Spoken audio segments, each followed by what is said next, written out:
ये कोई साधारण कहानी नहीं है।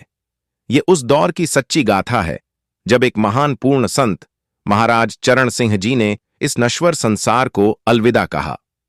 उनके जाने के बाद उस आत्मा ने गद्दी संभाली जिसे आज दुनिया बाबा जी के नाम से जानती है।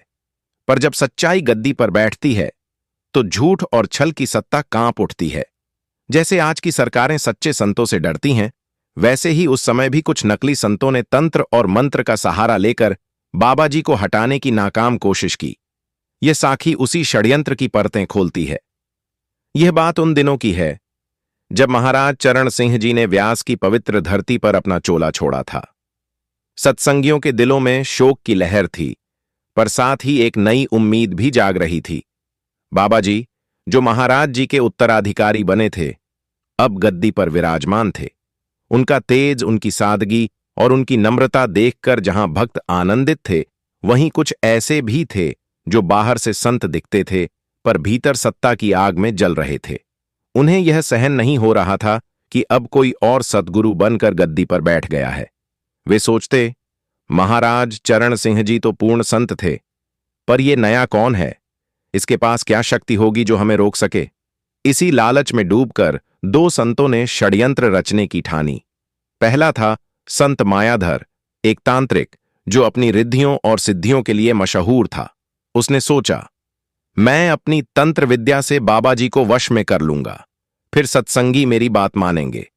उसने एक रात अंधेरे कमरे में साधना शुरू की। मंत्र जाप, हवन और तमाम शक्तियां जागृत करने का प्रयास किया। बाबा जी का नाम लेकर पूरी ताकत लगाई कि उनकी आत्मा को अपने बस में कर ले। पर जैसे ही उसने आंखें खोलीं और ध्यान में बाबा जी का चेहरा देखा, उसे ऐसा लगा जैसे खुद सूरज सामने आ खड़ा हो गया हो। बाबा जी का तेज, आंखों की गहराई और चेहरे की वो शांति जो किसी तांत्रिक विद्या से परे थी, देख संत मायाधर का दिल कांप गया। सारी रिद्याओं एक पल में धूल हो गईं। वह पसीने से तर हो गया और धरती पर गिर पड़ा। उसे समझ आ गया कि जिस शक्ति को वह चुनौती देना चाहता था, वह उसके समझ से बहुत ऊपर है। वह चुपचाप ब्यास छोड़कर चला गया और कभी लौटने की हिम्मत न कर सका। पर दूसरा तांत्रिक संत कालिदास इतनी आसानी से हार मानने वाला नहीं था। उसने सोचा, अगर मैं बाबा जी को वश में नहीं कर सकता तो उनके काम में रुकावट डालूंगा।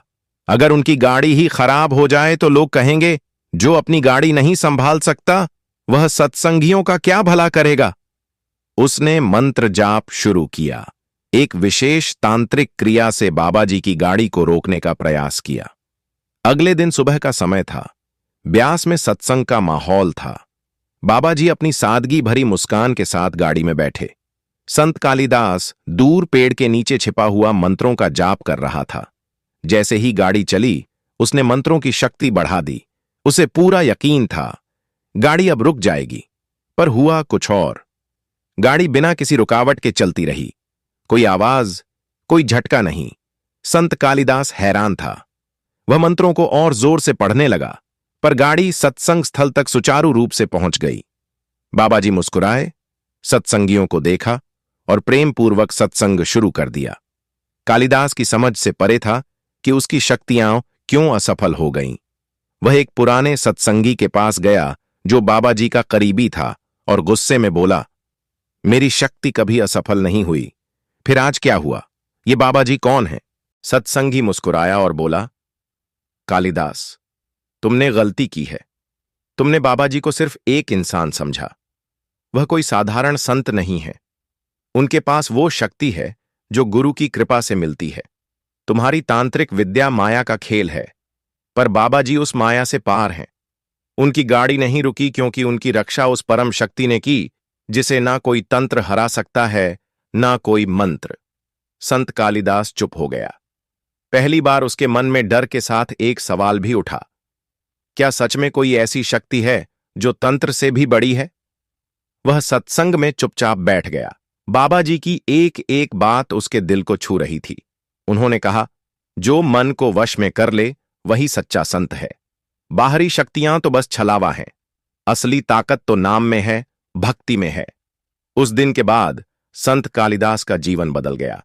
उसने तांत्रिक विद्या छोड़ दी और बाबा जी के चरणों में शरण ली।